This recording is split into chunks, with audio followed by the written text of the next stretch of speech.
بچوں کو ہم لیکچر دیتے ہیں 1.5 گھنٹے کا 2 گھنٹے کا، اس لیکچر کی بچوں کو ضرورت نہیں ہوتی۔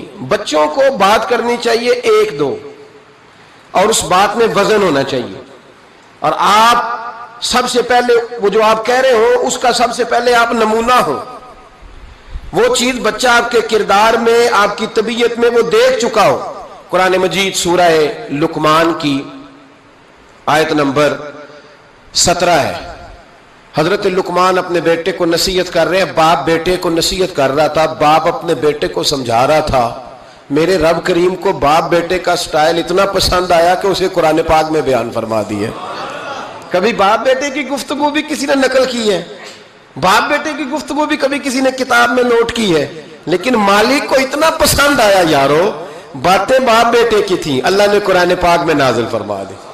یار اتنا خوبصورت تھا باپ بیٹے کا انداز تکلم دیکھیے۔ باپ بیٹے سے کہتا یا بنیا، اے میرے بیٹے، اے میرے اللہ، نہیں کیا او ادھر آئے نا، یا بنیا، اے میرے، دیکھیں لفظوں کا حسن، اے میرے بیٹے۔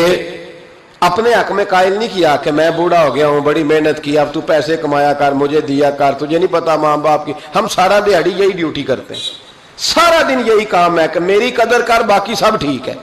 حضرت سیدنا لقمان اپنے بیٹے کو کیا کہتے یا بنیا اقم الصلاۃ، اے میرے بیٹے نماز قائم کر، نماز قائم کر، نماز قائم کر۔ نماز قائم کرنے کا معنی یہ کہ ظاہری آداب کے ساتھ بھی پڑھ، باطنی آداب کے ساتھ بھی پڑھ۔ اور پھر حضرت لقمان بیٹے کو بٹھا کے آغوش محبت میں پیغام دیتے ہیں، کہتے ہیں نماز قائم کر۔ اور پھر یہ نہیں کہا کہ تو اپنی قبر صحیح کر، تجھے کیا لگے دوست تیرے پڑھتے ہیں کہ نہیں پڑھتے، یہ نہیں فرمایا۔ فرمایا اقیم الصلاۃ، نماز پڑھ، وامر بالمعروف ونہی عن المنکر، پھر تو لوگوں کو بھلائی کا حکم دے اور برائی سے منع کر۔ یہ باپ اپنے بیٹے کو نصیحت کر رہا ہے، اور پھر پتہ ہے جب کوئی بھلائی کا حکم دے برائی سے منع کرے تو اسے تکلیف بھی آتی ہے۔ پھر اپنے بیٹے کو کہنے لگے وَاصْبِرْ عَلَىٰ مَا أَصَابَكَ، اور اس رستے میں جب تیرے اوپر کوئی مصیبت آئے تو نے صبر بھی کرنا ہے۔ نیکی کا حکم دینے اور برائی سے منع کرنے کے رستے میں جب کوئی مصیبت آئے تو بیٹے تو نے اس پر۔ اور اب باپ اپنے بیٹے کو نصیحت کرتے ہیں، کہنے لگے بیٹے یہ تو ایسے نہ سمجھا کہ نماز پڑھنا کوئی عام کام ہے، ایسے ہی نہ سمجھنا کہ لوگوں کو بھلائی کا حکم دینا کوئی عام کام ہے، یہ عام کام نہیں۔ اِنَّ ذَلِكَ مِنْ عَزْمِ الْأُمُورِ، فرمایا یہ بڑے حوصلے والے کام ہیں، یہ بڑے حوصلے والے، بڑے ہمت والے کام ہیں جو میں تمہیں بتا رہا ہوں۔ باپ اپنے بیٹے کو یہ نصیحت کر رہا ہے۔ ملا جامی نے اس کو لکھا ہے، ملا عبد الرحمن جامی کہتے ہیں سیدہ فاطمہ الزہرا کے پاس امام حسن اور حسین جب بھی جاتے تھے نا، بی بی صاحبہ یہ آیت پڑھ کے سناتی تھی، یہ آیت بی بی صاحبہ سناتی تھی کہ بیٹے نماز قائم رکھنی ہے، بھلائی کا حکم دینا ہے، برائی سے روکنا ہے، اور اس رستے میں جو مصیبت آئے گی اس پہ۔ اور ان ذالک من عزم الامور، بیٹے یہ معمولی کام نہیں، یہ بڑے عزم والے کام، یہ بڑے حوصلے والے۔ ماں جب ان لفظوں میں تربیت کرے، ماں جب کہے، دیکھا نا میرے بھائی، ماں جب سچ کا درس دیتی ہے تو بچہ سچ ہی بولتا ہے۔ اور اگر اماں کہے کہ بیٹے میں بات کرنے لگی ہوں تیری دادی کو نہ پتا چلے، یہ پپی کے سامنے نہیں کرنی، بلکہ کئی دفعہ اماں کہے ابا آئے نا رات کو تو اس کو نہیں بتانا، اور پھر اماں ٹھیک 15 منٹ کے بعد کہ بیٹا ہمیشہ سچ ہی بولنا، تو سچ بولے گا۔ کیوں بولے؟ کیونکہ اس لیے کہ اماں نے اسے پہلے بتا دیا ہے کہ سچ یہ بات کرنی نہیں کسی سے، میں کر رہی ہوں پر تو نے کسی سے نہیں کرنی۔ تو آپ نے 3 لیکچر تو اس کو جھوٹ کے دے دیے، اب اگر آپ اسے کہیں سچ بول تو وہ بولے گا۔ آپ نے خود کہا کہ بیٹے یہ ٹیلی فون اٹھا، اس بندے کے پیسے دینے، اس فون سن، اس کو کہنا کہ میرے ابا جی فون گھر میں بھول گئے۔ پھر دروازے پہ دستک ہوئی، آپ اندر بیٹھے تھے، بچے سے کہا کہ جا کے باہر کہہ دو کہ ابا جی گھر میں موجود ہے۔ پھر آپ نے ٹھیک ہے 1 گھنٹے کے بعد اس کو سچ کا لیکچر دینا شروع کر دیا، بولے گا سچ؟ وہ بھی پھر جائے گا نا جب اپنے دوست کے گھر، تو ٹیلی فون ابا جی کا آئے گا تو دوست کو دے کے کہے گا ابا جی سے کہے کہ وہ ٹیلی فون میرے پاس بھول گیا ہے، کیونکہ یہ آپ نے پٹی پڑھائی ہوئی ہے۔ یاد رکھیں گھر کے اندر جب تک آپ کا کردار، آپ کا اخلاص، آپ کا درد، حضرت غوث پاک جیلانی پیر بعد میں بنے، عالم بعد میں، اگرچہ پیدائشی ولی تھے، لیکن غوث اعظم کہتے ہیں میں نے سبق استاد کے پاس بعد میں پڑھا، میں نے حضرت ابو سعید مخزومی کے ہاتھ پر بیعت بعد میں ہوا، خلافت بعد میں ملی، سارا کچھ بعد میں ہوا۔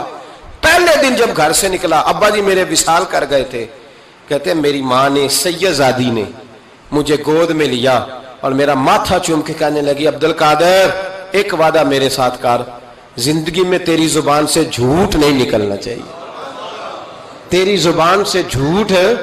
اور غوث پاک فرماتے ہیں جب میری ماں میرے ساتھ یہ بات کر رہی تھی تو میری ماں رو رہی تھی، رو رہی تھی۔ کبھی رو کے بھی کسی نے نصیحت کی ہے بچوں کو؟ حضرت غوث اعظم رضی اللہ تعالیٰ عنہ فرماتے ہیں مجھ پر میری ماں کی بات طاری ہو گئی، طاری ہو گئی میری ماں کی بات۔ وہ میری ماں نے آنسوؤں کے اندر لپیٹ کر جو مجھے تحفہ دیا تھا نا سچ کا، وہ میرے ذہن پر، دل پر، روح پر چھا گیا۔ اور ڈاکو جب لوٹنے آئے تو 100 دینار کپڑوں میں سلا ہوا تھا، اور کبھی کسی نے ڈاکوؤں کو بھی بتایا کہ پیسے ہیں تو لے لو؟ یہاں تو شریعت بھی بڑی ساری گنجائش دیتی ہے کہ بچاؤ اپنا مال، لیکن غوث اعظم رضی اللہ تعالیٰ عنہ فرماتے ہیں ماں نے مجھے آنسوؤں میں لپیٹ کر دیا تھا، لپیٹ کر کے سچ بولنا ہے۔ تو مائیں عظیم ہو تو پھر بیٹے بھی عظیم ہی ہوتے ہیں، ماں عظیم ہو تو بیٹا بھی پھر عظیم ہی ہوتا ہے۔ لپیٹ کر سچ کا تحفہ دیا تھا۔ تو سیدنا غوث پاک فرماتے ہیں جب انہوں نے آ کے کہا نا کہ تیرے پاس کیا ہے، تو میں نے کہا 100 دینار ہے۔ اس نے جیبیں بھی کھولی، ہاتھ بھی کھولے، جوتے بھی اتارے، پگڑی بھی کھلوائی، کوئی شے نہ نکلی۔ تو کہتے ہیں وہ سردار کے پاس لے گیا، کہنے لگا سردار یہ عجیب بچہ ہے، کہتا ہے 100 دینار ہے، سارا ڈھونڈ لیا ملے نہیں، تو یہ جھوٹ بول رہا ہے۔ تو کہتے ہیں جب اس نے کہا نا جھوٹ بول رہا ہے، تو حضرت غوث اعظم کہتے ہیں مجھے جلال آیا، غصہ، میں نے کہا خبردار یہ بات نہ میرے ساتھ آج کے بعد کرنا، میں جھوٹ نہیں بولتا، یہ میرے قریب نہیں آ سکتا، خبردار۔ یہاں بچوں کو غصہ تب آتا ہے جب مرضی کا برگر نہ ملے، غوث اعظم کو غصہ کب آیا؟ خبردار سارا کچھ کر، آج کے بعد یہ لفظ نہ کہنا میں جھوٹ بولتا ہوں، عبد القادر جھوٹ نہیں بول سکتا، ہو ہی نہیں سکتا۔ اس نے کہا پھر بتا پیسے کدھر ہیں؟ تو حضرت غوث اعظم نے بٹن کھولے اور الٹ کر کے کرتا کہنے لگے میری ماں نے سیے تھے، 12 سال کے غوث پاک، یہ ایک روایت ہے 14 سال۔ یہ ہم لوگ اس کو کہانی سمجھتے ہیں، کہانی نہیں بھائی، یہ واقعہ اگر تیرے میرے سامنے ہو تو اللہ کی عزت کی قسم کھاتا ہوں میں اور آپ بھی توبہ کر دیں، کیونکہ وہ واقعہ نہیں ہو رہا تھا، وہ کیفیات تھی، وہ طاری تھا سارا کچھ اس وقت۔ غوث اعظم رضی اللہ تعالیٰ عنہ کا یہ پیسے 14 سال یا 12 سال عمر مبارک ہے، ڈاکو اس کا سردار کہتا مجھے 22 سال ڈاکے مارتے ہو گئے تھے، اور 14 سال کا بچہ عشق لگا سی کھیڑا کھیڑ دی، 14 سال کا بچہ۔ غوث اعظم نے پلٹ کے دکھا یہ پیسے، تو وہ ڈاکوؤں کا سردار کہتا ہے کہ پتہ نہیں مجھے کیا ہوا کہ بچے کے جذبات کس طرح کے ہیں، افکار کس طرح کے ہیں، خیالات کس طرح کے۔ کہتا کہ کہاں جا رہے ہو؟ کہا میں علم سیکھنے بغداد جا رہا ہوں۔ تو کہا بیٹا دنیا پیسے چھپاتی ہے، تو نے بتایا کیوں؟ تو حضرت غوث اعظم نے پیسے اتار کے پھینکے، کہنے لگے پیسے تو رکھ، میں اس لیے بتا رہا ہوں کہ ماں سے وعدہ کر کے آیا ہوں کہ سچ بولوں گا، لے پیسے تجھے دے رہا ہوں۔ ڈاکوؤں کا سردار کہتا ہے بچے کی اتنی عمر نہیں جتنے مجھے پاپ کرتے سال گزر گئے، پر اس بچے کا ماں سے کیا ہوا وعدہ مجھے بدل گیا۔ میں دوڑ کے پیچھے گیا، میں نے کہا عبد القادر مجھے بھی یار بغداد ہی لے چل۔ کہا وہاں کیا کرنا ہے؟ کہا جس استاد کے پاس تو آگے بیٹھ کے پڑھے گا میں اس کے پیچھے بیٹھ جایا کروں گا، چلو بڑھاپے میں بھی کو رٹا لگا کے قرآن و سنت سیکھ جاؤں گا۔ تو کہتے ہیں تجھے کیا ہوا؟ کہنے لگے عبد القادر تو ماں سے کیا ہوا وعدہ نہیں توڑتا، میں رب سے کیے ہوئے وعدے توڑ رہا ہوں، توبہ میری۔ ڈاکوؤں سے کہنے لگے جاؤ کوئی سردار اور بنا لو، مجھے تو ماں بیٹے کا رشتہ جیت گیا ہے، یہ ماں بیٹے کا رشتہ مجھے جیت کے لے گیا، میں جیت گیا ماں بیٹے کے رشتے میں، یہ مجھے فتح کر گئے، تم کوئی اور سردار بنا لو۔ تو 22-23 ڈاکو تھے، پیچھے آ کے بیٹھ کہنے لگے سردار اگر گناہ اکٹھے کیے ہیں تو نیکیوں میں اکیلا تو نہ چھوڑ۔ او بھائی ماں بیٹے کا رشتہ اور ماں بیٹے کی تربیت، تو 14 سال کا بچہ توبہ کرا جاتا ہے، پر مصیبت یہ ہے کہ ہم وہ مائیں تیار کرنے میں کامیاب نہیں ہو سکے، لیکن ہم نے سدا ناکام نہیں رہنا۔